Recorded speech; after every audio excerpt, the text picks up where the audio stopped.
beautiful, Gordon. And let's hope that he does come for some therapy. I have a feeling that he might be in the chair a while. I have a feeling so, yeah. Yeah. Okay. And so now what I'd like to do is to use the chair again.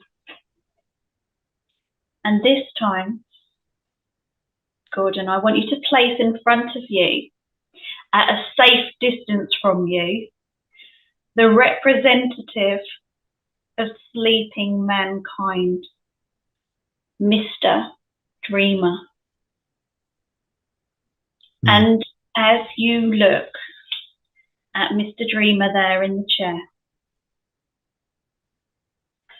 sitting quite comfortably, possibly with not much of a care in the world, I want you to express your feelings towards Mr. Dreamer.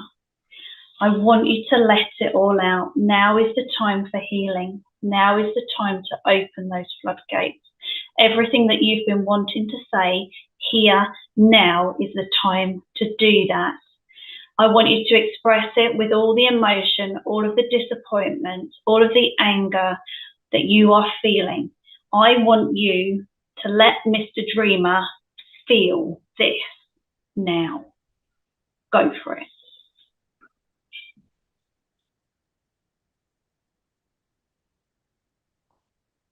I don't know whether you're more embarrassing. Probably yes. You're more embarrassing than the people who actually do this work. And you're more embarrassing because you believe yourself to be a wonderful person. You believe yourself to be a wonderful person, a do-gooder. I do exactly what I'm told to do. You're just like them. You do exactly what you're told to do. I've been told not to look up. I've been told that they are not lines in the sky created by chemicals, but rather they are condensation. I mean, are you off your fucking rocket? Are you off? Do you really think that condensation can go from one side of the sky to the other and hang there all day and then drop down under the earth? You can see it dropping, dripping. Is that what condensation is? I don't think so. And yet there you are, in your own little world of dupey, believing that everything is fine, believing that it's absolutely normal. I mean, and you were born before 1980. Let's say that probably maybe 1990. You were born before that. Can you remember the summer of 76? You remember how clear the skies were for months and months and months and months and months and months? I remember lying in my garden, looking up at the sky, watching the planes go by, and they were leaving a little tiny contrail like that. And now they go from one side of the sky. Now they paint pictures in the sky. Some of them do faces. Now they do little patterns. They do a lot of the devil's pentagram. Lots of them going on as well. And there you are. Do you know where you're fucking looking? Are you fucking mobile? You're walking along the road, looking at your fucking mobile. You should be looking up. Do you understand what they're doing? Do you understand what they're doing to our world? And it's not just that. You don't look. You don't look anywhere. You don't look anywhere. And you, specifically the person that I'm looking at now, allowing your children to have that. And you, supposedly intelligent, supposedly qualified, PhDs, and you're fucking stupid. You are. Like it's, and I'm not talking about intelligence, like academic intelligence. You're just fucking stupid. And you're willing to allow people who have no business to do things to you and your family, to hurt you and your family, and you don't even recognize it. You don't recognize it. It's time, for fuck's sake, wake the fuck up. Look the fuck up. Ask yourself some questions. Just ask some simple questions. Stop accepting everything. Stop putting jabs in your arm every fucking 5 minutes. What the fuck is going on with you? Disaster. You are a walking disaster.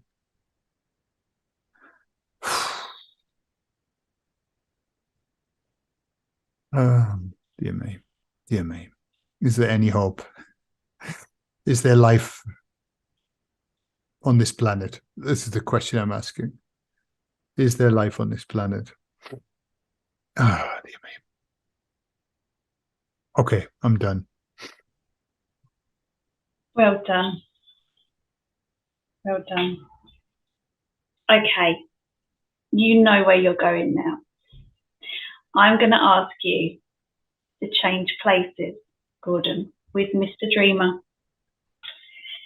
You're going to have to place yourself on that chair, and you are now going to be Mr. Dreamer.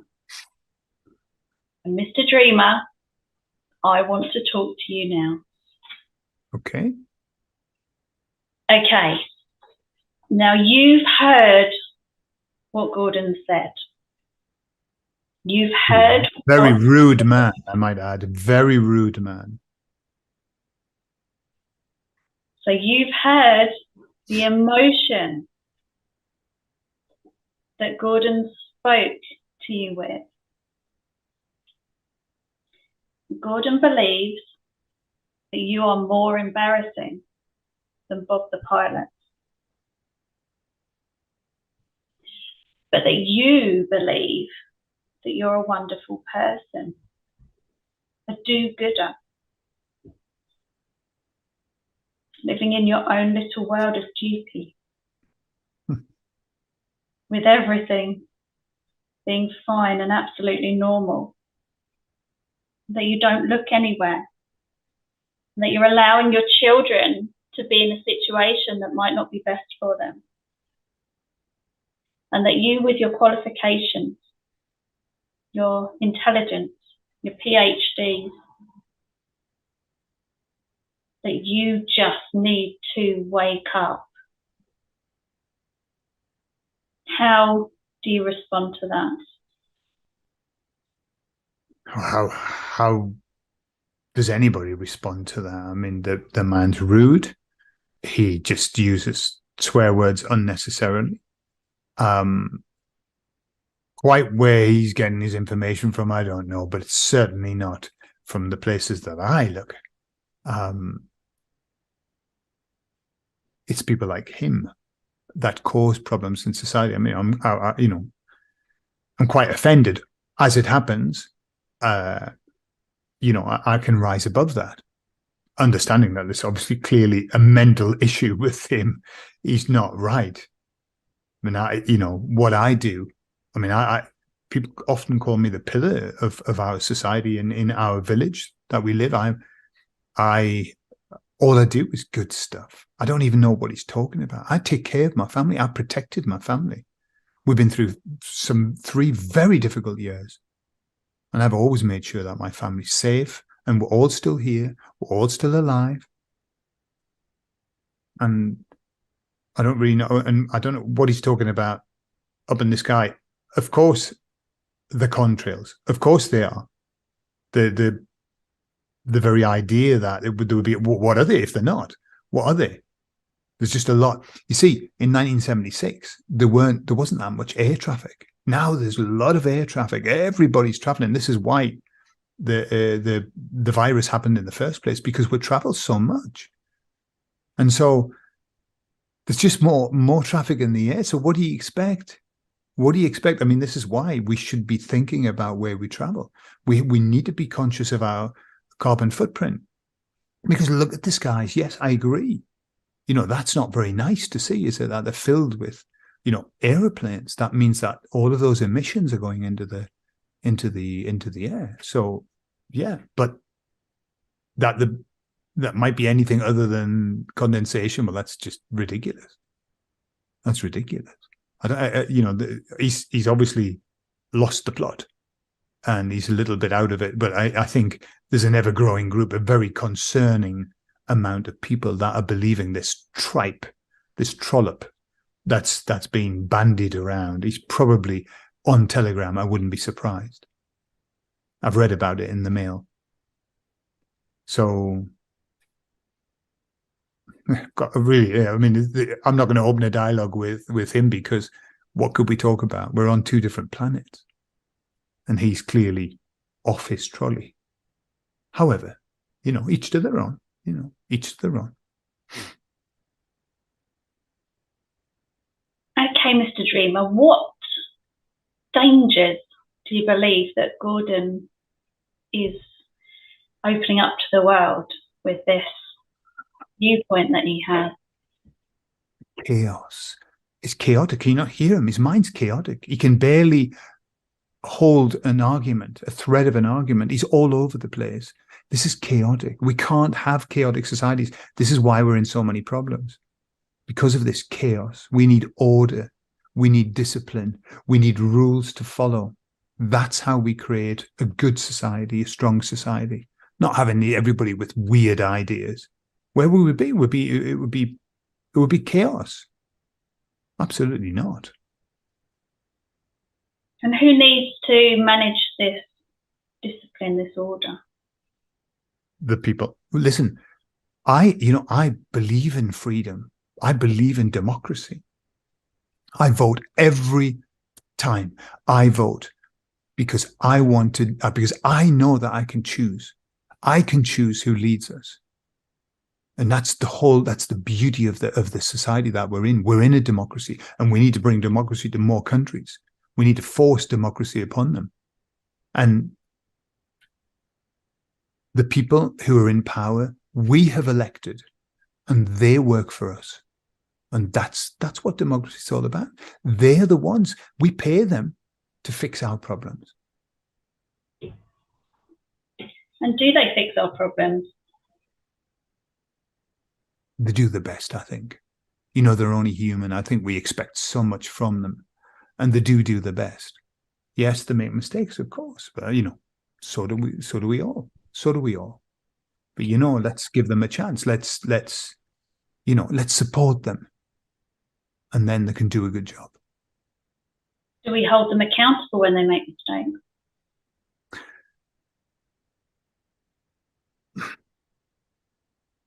I don't know where you want to lead me with this. Look, everybody makes mistakes. And yes, we all should be accountable for our mistakes. Of course we should. But also, to make an omelette, you've got to break some eggs. And so, we can't just be jumping on every single thing that somebody does. Just, they're trying their best. This is the problem. It's like we're in this world where everybody's attacking everybody else because they said something or whatever. Come on, let's just let our leaders lead. Do you trust the leaders? Implicitly. Because we're in a democracy. Because I voted for that person. All right, maybe the people I voted for didn't get in, but that means the majority of people voted for that person, and therefore we should trust them. They wouldn't be in if we didn't want them to be there. Do you believe that there's such a thing as corruption within the leadership? Of course, but compared to other countries, the corruption, for example, in the UK is so small. I mean, it happens. There are pockets of it. There always will be. There are always bad people. But generally, I mean, we just don't tolerate it in the British government. We never have. Do you believe that the British government works for the people? Absolutely. That's what democracy is all about. Democracy has never been more important than what it is these days. This is what we need. And we need to focus on democracy instead of all of this chaos and anti-disestablishment. No, it's no good. It should be stamped on. Do you believe that democracy works all the time? Of course. Yeah, I don't want to be black and white. Democracy, it's better than. Let's say that. It's better than communism. Look, that didn't work, did it? It's better than a dictatorship. Look, that didn't work, did it? I think it's a fair and equitable system. It has its flaws, of course it does, but it works. It's worked for a long time. And do you believe that through that democracy that we are being shown the right way to do things, that we're being shown the right way to go about, for example, health? I don't think anybody can deny the fantastic job that the National Health Service did during this pandemic. I don't think anybody can deny. I mean, you know, I was there every night applauding them, and thank God for the National Health Service. And so, yes, I believe that they have our best interests at heart, and they did the best that they could in a very difficult situation. Goodness. And the key workers? Everybody did a fantastic job. I think I take my hat off to them. I'm eternally grateful, and I donate each month, you know, to help this situation. Just because we've got to help. We've got to help. This is it. We've got to help. Okay, Mr. Dreamer, you mentioned earlier that you are considered a pillar of society. Absolutely. All you do is good stuff. Mm-hmm. Can you expand on that? I help in the community. I give to various charities every month. My door is always open to anybody who needs help. You know, I work in the local church, and we have a beautiful community there. I help where I can. You know, that's what life's all about, isn't it? When was the last time that someone made use of your door always being open?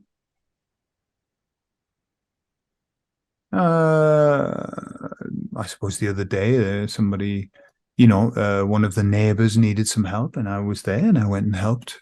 You know, that's what we're here for, to help one another. If everybody did that, this world would be a better place, would it not?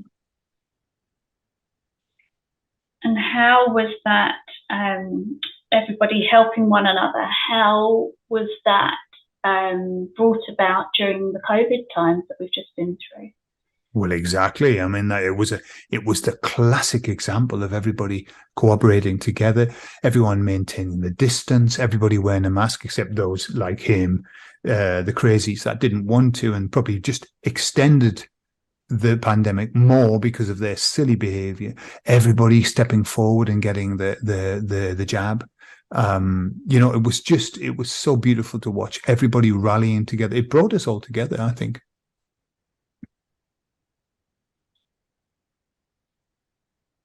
Good. Did you make sure that you got yourself tested often? Once a week.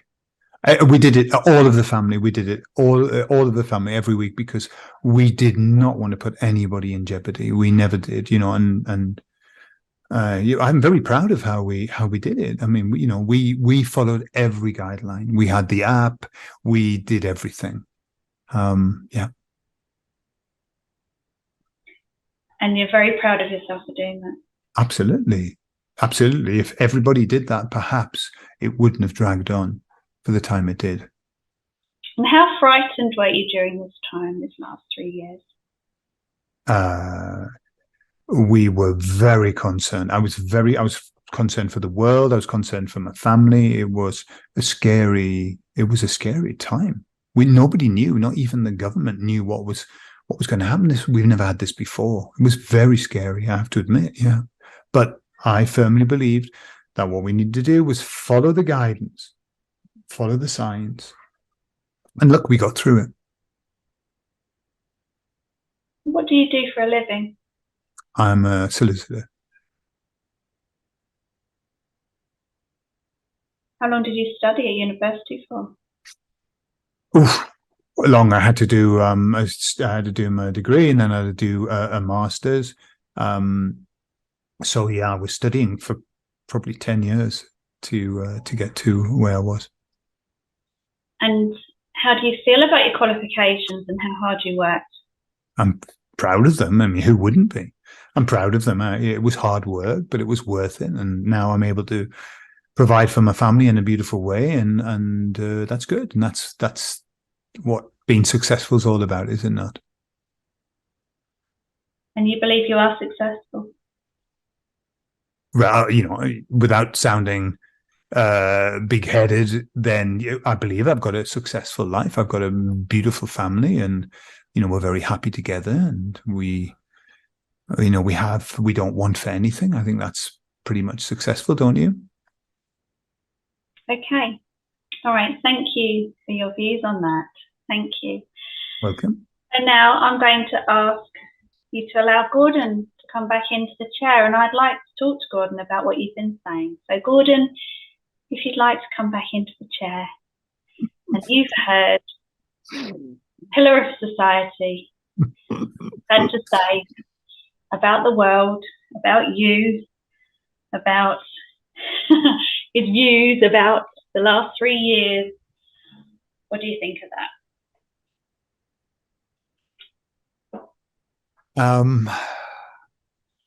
I suppose, that man is the antipathy of who I believe myself to be, the antipathy. So everything that he says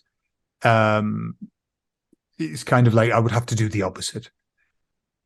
However, what can I expect? I truly believe he's a good person. I truly believe it. You're a good person. I know you're a good person. But good people can still be misdirected. Good people can still do bad things. And I don't hold the views that you hold.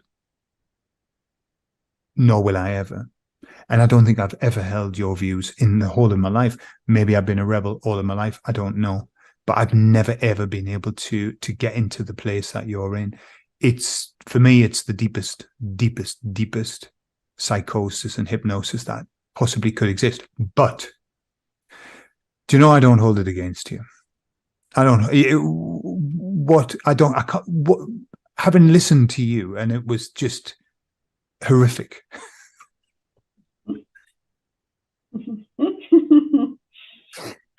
It was horrific to listen to your arguments and the way that you kind of see life. It's like living in a dystopian nightmare for me to listen to that. But I can't expect any other from you. I can't expect you to be any other, because that's who you are. And far be it from me to tell you that you need to change. Not my job. Not my job.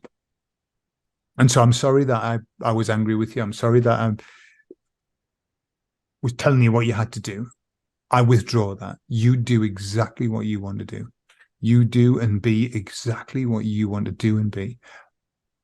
But by the way, I'm going to be getting on with my life as well, if that's okay. I'm going to do and be exactly what I want to do and be. And yes, I am on Telegram. I don't know why everyone's fucking mentioned Telegram. You be who you are. And please, God, I pray that the awakening comes for you sooner than later. I truly pray for you all. I really do. But we're squits. We're even. Okay? Do you feel ready to forgive Mr. Dreamer? For sure, yeah, absolutely. I've already done it, but I'll do it again. Yeah. Tell him, put it into words. Tell him.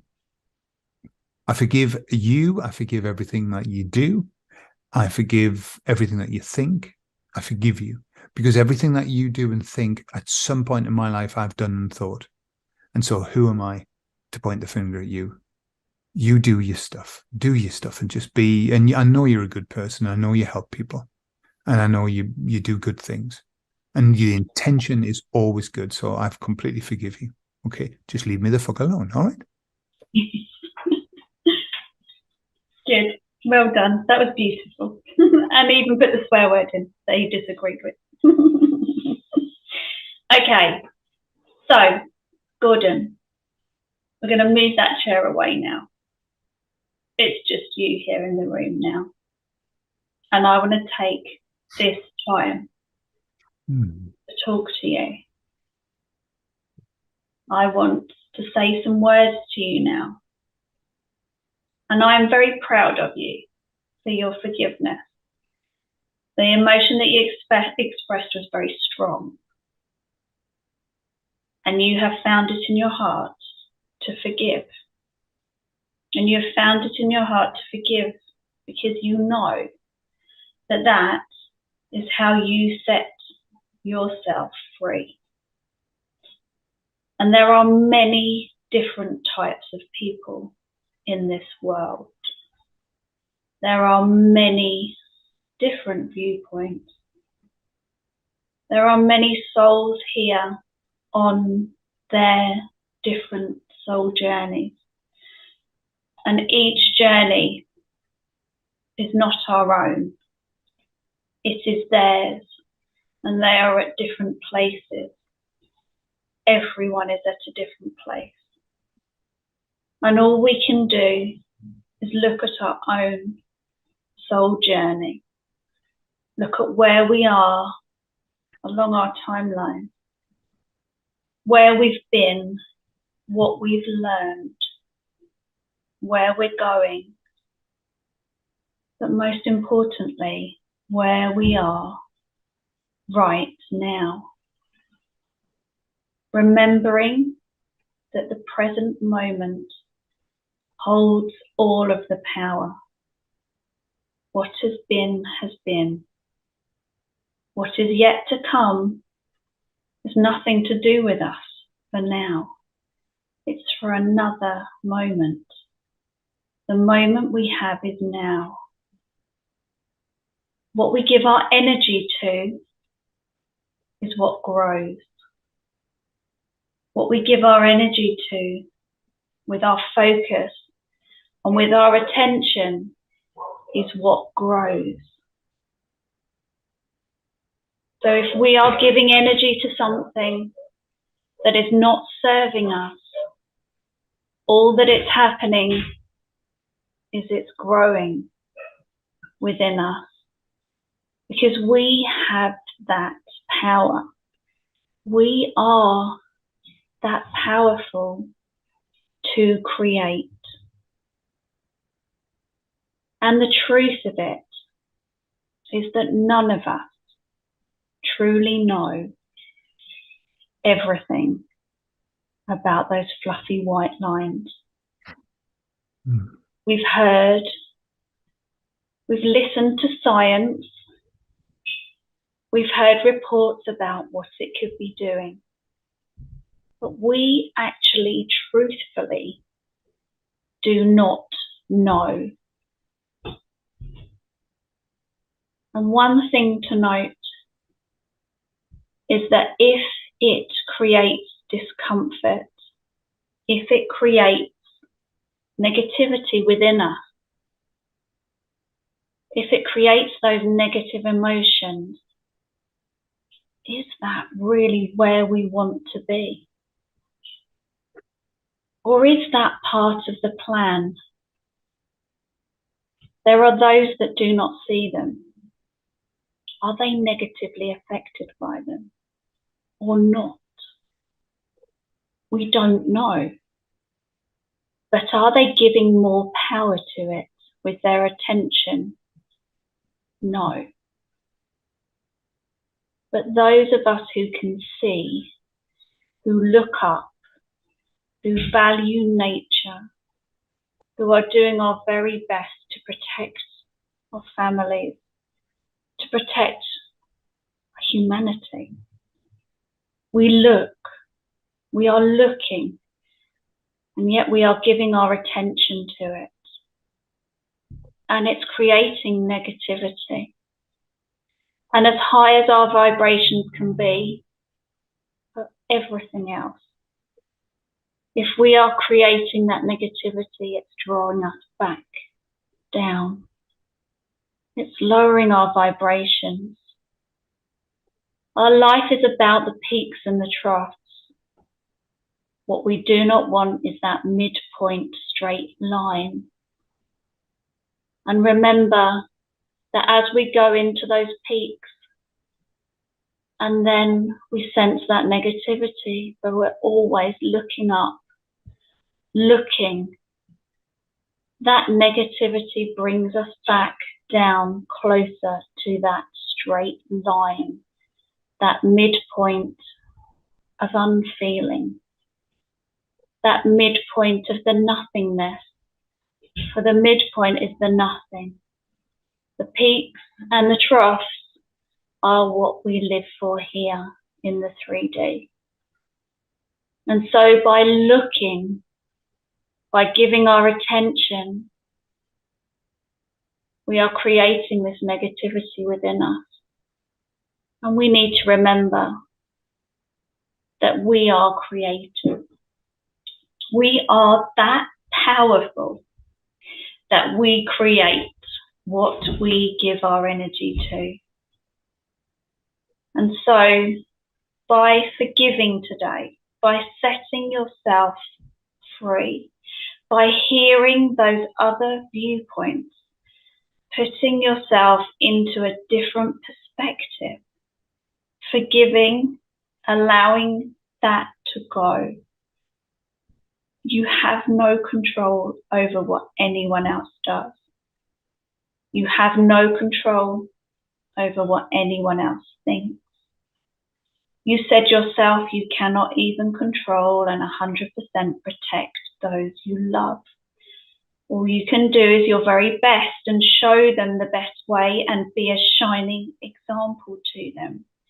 Be that example of how to take care, how to keep yourself both physically and mentally and emotionally well. Be that example to those that you love. But that comes down to your positive thinking in the now. And I know that you can do that. And I know that you can look and you can see what's going on around and you can understand what's going on around, and yet you can stop any negativity from coming into your emotion. That you can see it and then you can let it go. Set it free, for we do truly not know the full extent of what this is all about. Remember, we need the darkness to illuminate the light. We need the troughs so that when we have the peaks, we fully appreciate them. We grow in the peaks and we learn in the troughs. But the very thing we don't want is just that nothingness. And I know that you are here to do beautiful things. You are a shining light in this world. You are a beautiful example to people of how to question, of how to love, of how to learn and how to grow. Do not let that shining light be dimmed. Allow it to shine so brightly. Allow yourself to be free from these emotions that have been holding you prisoner. Allow yourself to see that beautiful blue sky again. Allow yourself to be at nature, out in nature, and feel the peace once more. You deserve that peace. You do. And with that example of keeping yourself well, physically, mentally, emotionally, you will be that shining light, that example to all of those around you, including those that you love most deeply. And they will learn from you and they will learn how to protect themselves. And that is the most powerful thing you can do for them, to show them that, so that they learn. Our job as a parent is to teach our children how to fly, and how to fly freely, and how to live their lives the best way that they can. We set them up, we create the environment for them, and then we have to let them go.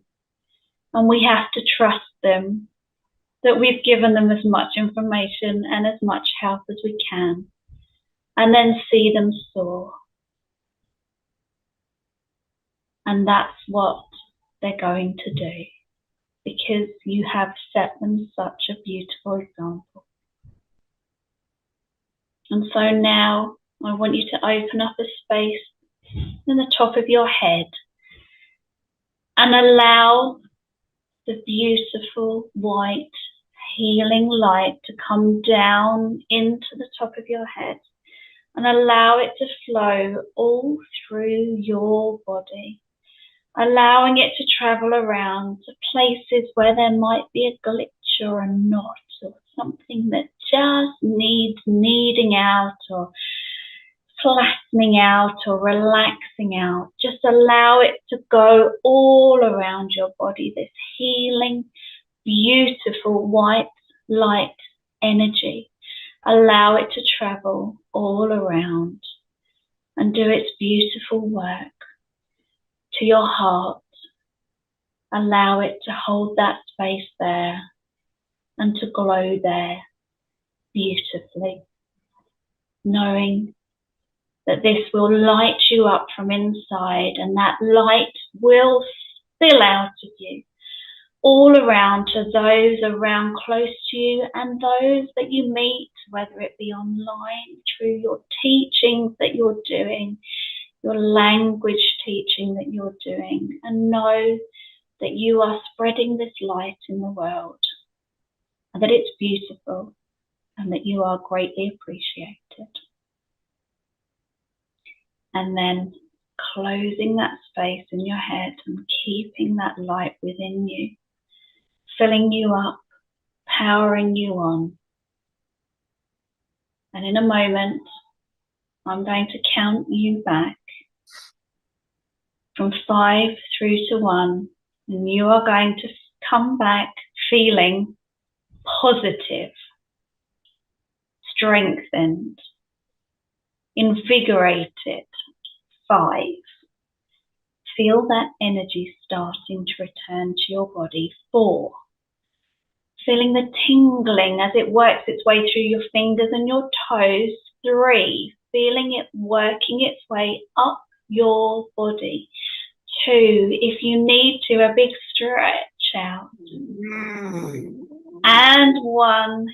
When you're ready, opening your eyes, coming back into the here and now. Whoa. And tell me how you feel.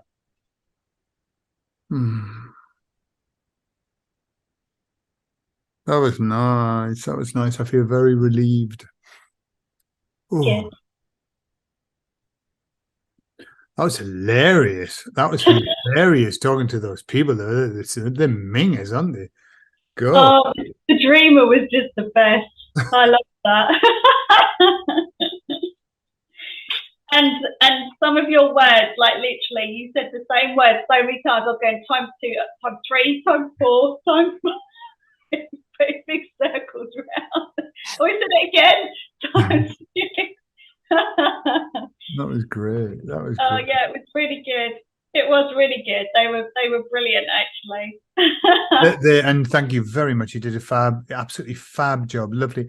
And because I do this mostly with other people, I forget the power of putting yourself in somebody else's place. I was noticing, I mean, with Mr. Dreamer, as I was talking, I was just thinking, you poor bastard. You poor bastard. I wouldn't want to be you in a million years. I feel really sorry for you, and it kind of, it changes, shifts everything. The same with the pilot. It was like so focused I was thinking, oh man, there's nothing to do here. There's nothing to do. You know? No, because when that awakening happens for them, it is going to be so traumatic. Dear me. I mean, if we thought we had it bad, us who have questioned and rebelled our whole lives, those who have just followed the system and been rewarded by it, that's the difference, Gordon. We've never been rewarded by it. We've always been criticised, and so we've had to power ourselves up. They've been rewarded when that reward system finishes, when those people that were everything they idolised suddenly crumble and turn to dust. How are they going to survive? Bless them. Well, they'll crumble and turn to dust for a while, and I suppose they'll have to be resuscitated. Be the death. It's the death of the old and the birth of the new, I suppose. Poor things. But I mean, both of them were so rigid. I was surprised. I didn't expect that. And they were just so rigid, like, do not move me from this place. That was the sense. Do not move me from this place. It's too safe here. It's rigid. I mean, you know, the comic, and I don't. It was just, and he's probably on Telegram. You know. There were a couple of times I laughed, and I was like, I should have laughed a bit quieter. I couldn't help. Yeah, that was good. But it was hilarious. And actually, what I found really interesting, because I thought you were going to say that the pilot was like single, no family, but actually it was really interesting that he had a family and that he did think he was doing it for his children. That, to me, I was like, oh yeah. How do you argue with that if someone believes they're doing the right thing for their children?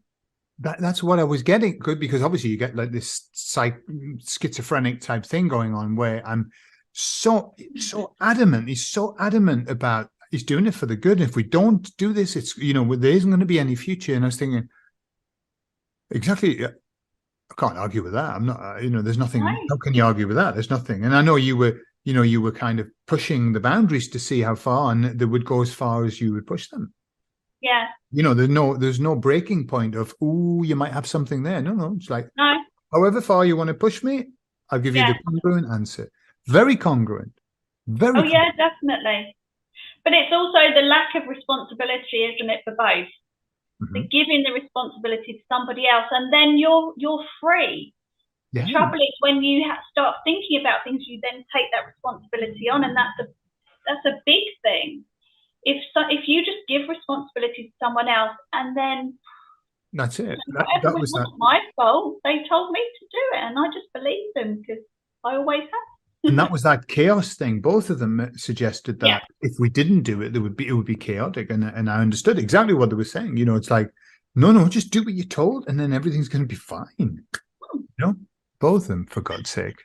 Blind faith, it's crazy. But actually, it was really useful to me as well, because I could see it, you know, as much, and I could see it in so many people I knew. I was like, oh my God, that's my family. Oh yeah. Well, it was interesting because the Mr. Dream, it turned into my uncle, and then became quite personal for a bit, and then afterwards not. But it was, you know, I think we've all related to people who say these words, these kind of like this hypnotic diatribe that they spout off. And they're very comfortable with it. Thank goodness for us not fitting into the norm, eh? Oh, thank goodness for us having more struggles and being the black sheep and. Yay to the black sheep. Absolutely. But you know, maybe had we been like them, maybe we would be happy in that as well. You know, I was like, you know, I was giving them a hard time saying, you know, you're rotten inside. I bet you can't sleep at night. You know, how do you sleep? Like a baby. And I mean, but truly, I had to get that in there. I know. Really, but it was like a smugness of like, I'm perfect. You know, and that's, you know, that's where they are, and the only time that they awaken is when that comfort is taken off them, and that's good. You know, that's what's going to happen. But hey, well, you know, good for them. I feel a lot better that they're doing what they're doing because they truly believe it, and that's. I always knew that, but it's one thing to know it, it's another thing to feel it. Yeah, it's the feeling it, isn't it? The being there and the feeling it, and then you think, Okay, that's where they're coming from. Yeah. Yeah, that was great. I loved that. There was a lot of emotional release, you know, and there were lots of tears as well. There was anger, but there was tears behind it as well, which was lovely. So thank you. Yeah, definitely. No, you're very welcome. I really enjoyed doing that too. Yeah, it was Super. really good. And you are more than welcome if there's anything that you'd like to work on, give me a shout and we can do an exchange, yeah? Yeah, no worries. I might have to think about it. I Yeah. don't want to do health at the moment. I'm just done with it. Whatever, anything. It just, think about it. And if something comes up and you think, hey, and it doesn't have to be on the negative side, it can be on the positive side, Yeah, definitely. No, I'm up for that. I'm up for that. Yeah. All right. Great. Thank you very much. Okay. Well, there you are. That's 2 hours. Wow. That was a session, wasn't it? Yeah, it was good. Two lots to do. That was very nice. No, but chair therapy, I love it. I've only done it once, twice before, but I love it. It's so powerful. And you did it really nicely, really nicely. You're a brilliant facilitator. You've got a very natural way, and it makes sense the way that you were doing it. And I like the extra bits you put in your own personality as well, which is lovely. Well done. Well done. Oh, thank you. No, it's great. And you have to let me know how you get on next time you're out and about. I will. I'll give you a report in a few days about how I feel about all this, because there was a lot going on there. So let's see how I feel. Yeah, because what came to me was just that if actually they really didn't want us to know, would it be that obvious in the sky? And it did just remind me of a little kid writing their name on the wall and then saying it wasn't me. Absolutely. I mean, for some, yeah.